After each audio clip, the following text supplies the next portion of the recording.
Okay, Sistas fans, Season 7, Episode 4, Death Becomes Them. Let me put it this way. This, so far, I would say is my least favorite episode of the season.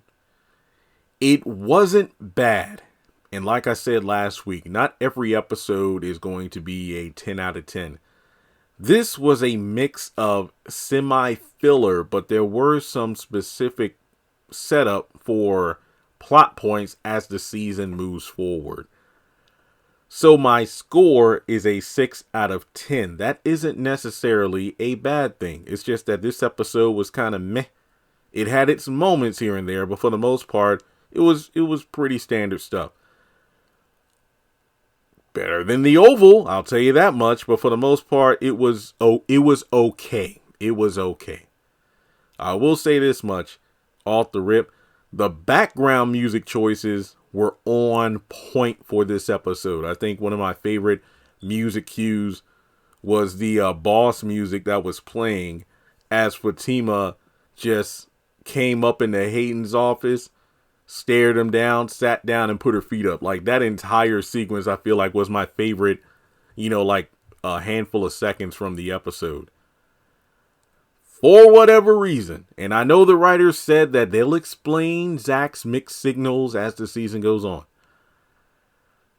I have praised the writers for many reasons this season so far. But the way Zachary Taylor has been written, I am not a fan of. It feels like they just reset his character entirely. And at this point, hell, the only thing that's different between the Zach now in season 7 from the Zach of the early season of the show is that he hasn't cheated on his partner yet. I mean, at this point, I'm just waiting for him to, sleep with some random chick. Because it feels like Zach, all the growth and the therapy he's had, it feels like it's gone completely out the window. But don't get me wrong, I love seeing him and Danny together. That was great. I mean, I love how even Zach, as he was walking through the airport, cart coming through, and then he reminiscing with Danny about, oh, you miss me around here, huh? Come on now, say you miss me. It was great, but oh man. I know I'm going to make some enemies after I post this video, so I might as well jump into the review. Now, the first scene was the sneak peek we got. And if you watch my video going over the sneak peek, Fatima and Andy gleefully scheme after Leland's death. My initial thought, sorry about this, dang chair squeaky. My initial thought was it's pretty messed up the way they were doing after Leland died. I don't know who was worse, Fatima or Andy.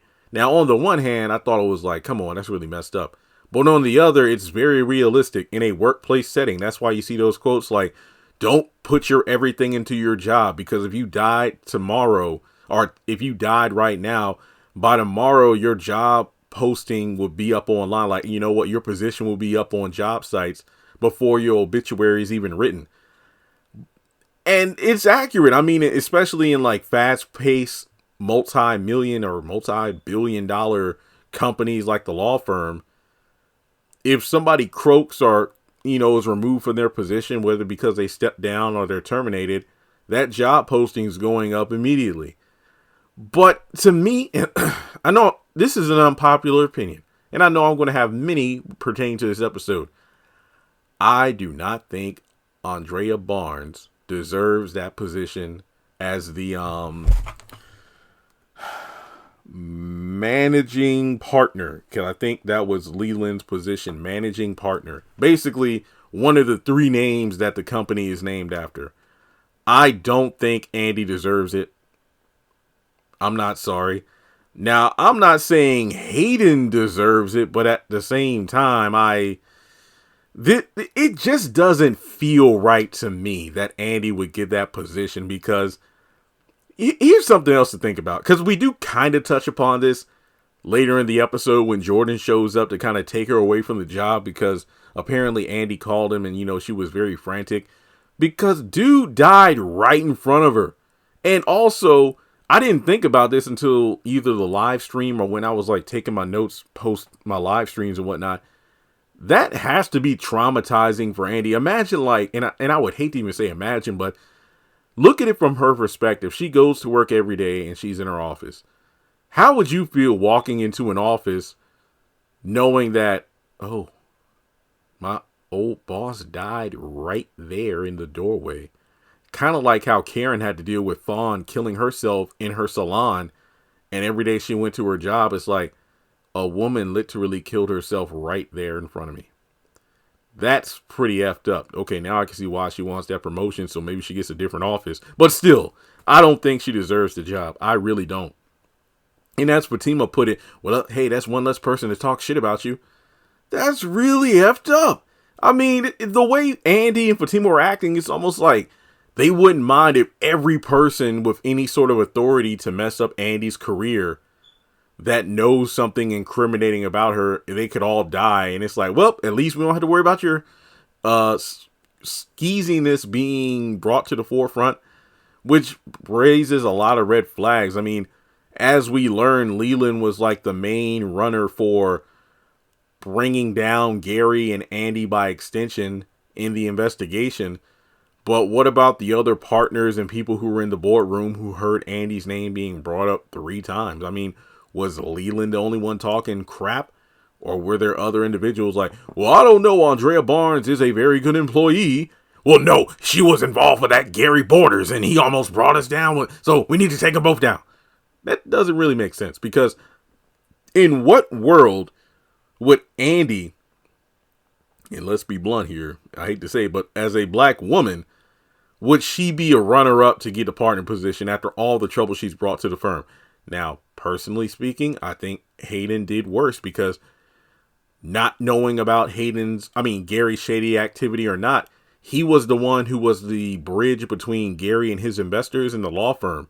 So it's like, well, Hayden, you are a good employee, but we don't know if we can trust your judgment, because keep in mind, you were the main person who helped our company link with Gary and his company, and look at the position we're in now. Sure, you're innocent because you didn't know about his shady dealings, but we don't think you're a good fit for partner.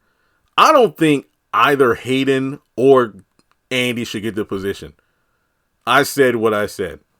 So, Hayden gives Gary a call basically to make an alliance, like, hey man, I know earlier today I kind of left you hanging, but Leland died and there's a position open. I mean, I ain't gonna lie, he sounded like Belle Biv DeVoe for a second. I told you that chick was poisoned. So basically, what I need you to do is help bring Andy down. You help me level up, then I can help the FBI get the FBI off your back. So from there, we have Hayden, who, this was pretty funny. So I guess he was still on the phone with Gary. Jordan shows up, and as I said earlier, he showed up to kind of comfort Andy and take her away. And then Andy assumed, like, take her away from her job. But it's like, no, I meant lunch. And I ain't gonna lie, Jordan needs to change his hairstyle, because the moment he stood in Andy's doorway, I immediately thought that was Jason from The Oval. And I'm like, Lord, does he have a knife in his hand? But Hayden is watching as Jordan goes in to kiss Andy. And it's kind of weird, because I'm like, Jordan, what are you doing? Because Andy's like, oh, hey, you know what? Given that my name has been mentioned around the building because of my previous relationship, so, PDA probably isn't the best thing right now. Yeah, Jordan then proceeded to kiss her on each cheek very slowly. And I'm like, bruh, didn't she just told you not to do that? But yeah, Hayden was watching the whole time and giving Gary a play-by-play about, yeah, old girl and her boy are headed out for a lunch. And then Gary thinks like, wait a minute, you know what? I think Andy's behind this, trying to get the feds on me and whatnot. Hayden's like, no, I'm not so sure about that.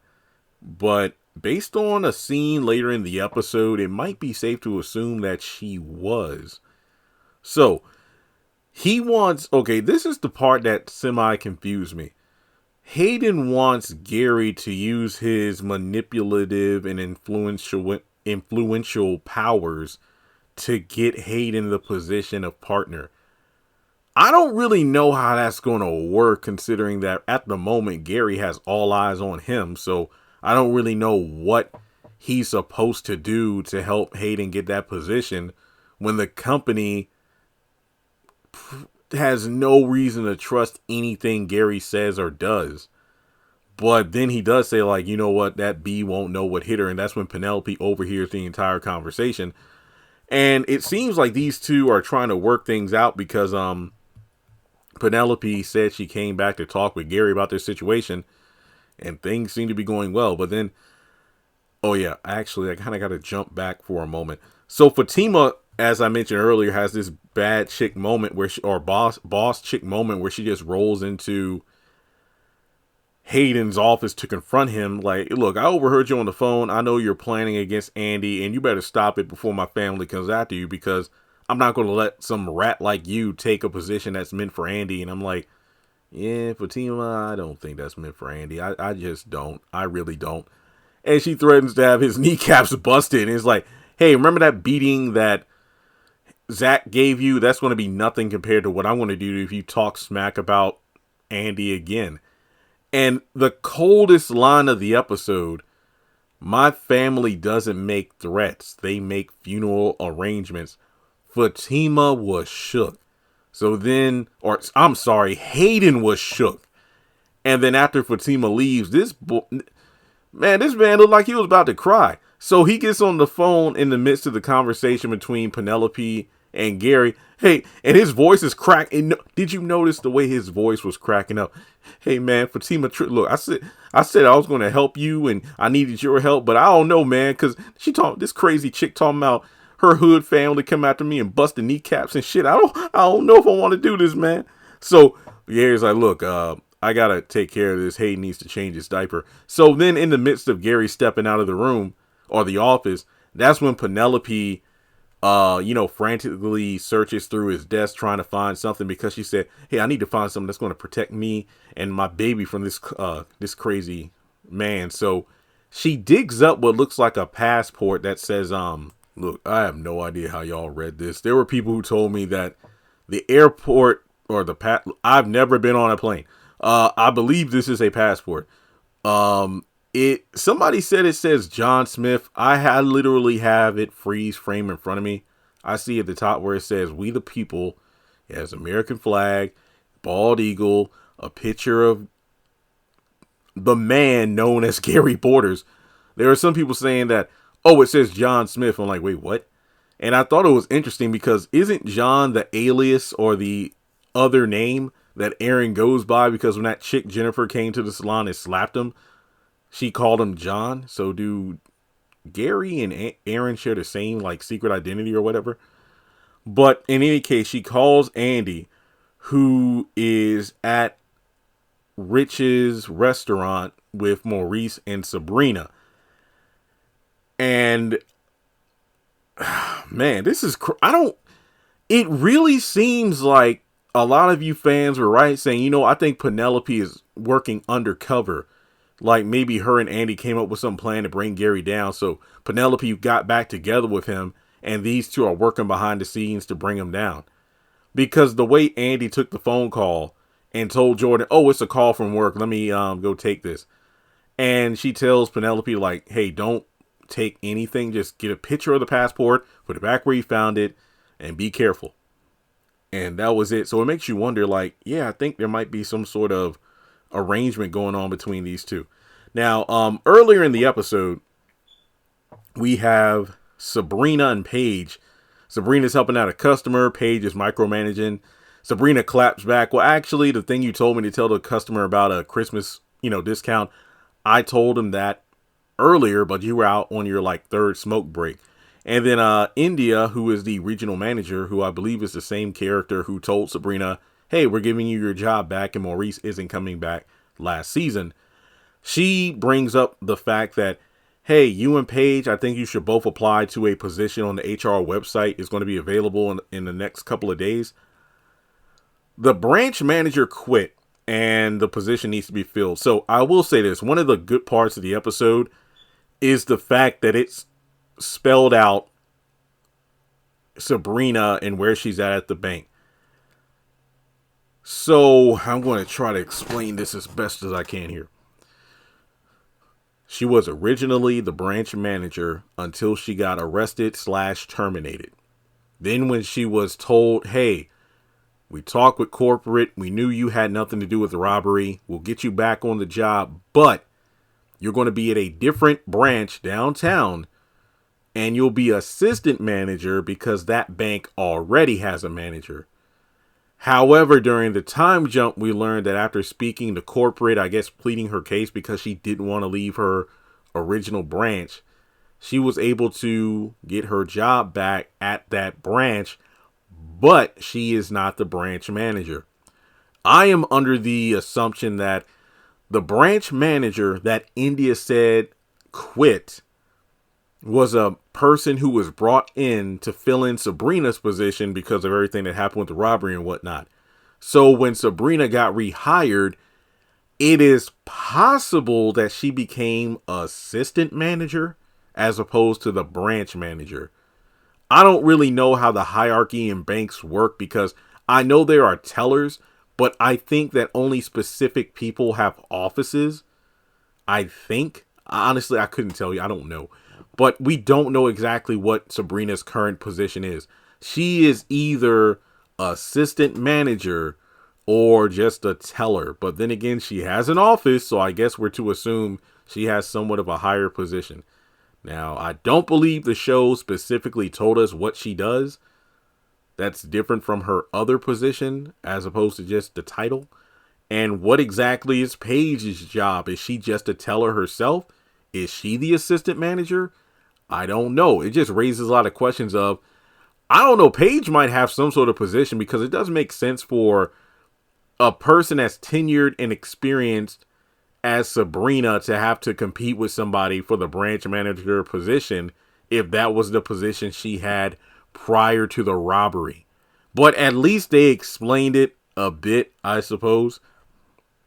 So, honestly, I didn't mind Maurice in this episode. He gave me season 1 vibes, which was peak Maurice in a good way. And even though he was a bit over the top, what made Maurice tolerable was the fact that how the characters around him reacted to his behavior. Rich, Sabrina, Jordan, and Andy. I thought it was a good little mixture of characters there. But in any case, he meets Jordan for the first time and, he has a brief conversation with Sabrina about Rich not wanting to have kids. And Marie's like, so what's the big deal about that? I don't want kids. And it's like Sabrina felt like she was meant to be a mother. No offense to Sabrina, but I feel like with her airheadedness and indecisiveness, I don't really think she could raise a child effectively because it feels like she isn't fully raised herself. I don't mean to be mean, but I'm just saying. But in any case, we have Jordan and Andy, just like I said, enjoying their lunch before the phone call from Penelope comes through. And from there, we have, wow, I think I covered a lot of this stuff already. Shoot. Oh, yeah. So Sabrina and Andy feel bad because they kind of bounced from the grand opening, which I honestly don't feel like they should feel bad about it because work is a calling. As the synopsis said, they both have workplace rivals to get different positions. Sabrina's trying to get her old job back. Andy's trying to get an upgrade. And with the investigation going on, it's like, she doesn't really have time for, grand openings and whatnot. It's like, hey, I footed the bill for your new shop. Like, cut me some slack, Karen. But they did say it's like, hey, we'll call her tonight, see if she's okay. So from there, we go over to the airport, as I mentioned earlier. And Zach is simply asking Danny for advice about the DNA test. And simply put, Danny was kind of, I don't know, wishy-washy. One minute it's like, Zach, are you implying that my girl, my friend Karen, is a hoe? That she was just sleeping around with other men aside from you and Aaron? And then in her next breath, well, back in the day, Karen used to sleep around. I'm just saying. Wait, what? So basically, she says to get the DNA test. And then, Danny makes a point to say, look, you and Fatima are good people. And I think you owe it to Fatima to get that test. So, I don't know. It's kind of weird. Basically, it's like, hey, demand that, she take the test using your DNA sample and go with that. So as soon as Zach leaves, then all of a sudden Danny feels bad. She confides in Tony about what she said about the DNA test. And Tony makes a point that, well, I mean, do you feel like you're being unfair to your friend, Karen? Or, are you feeling like you have to choose on who to be friends with? And Danny's like, Karen isn't the easiest person to get along with.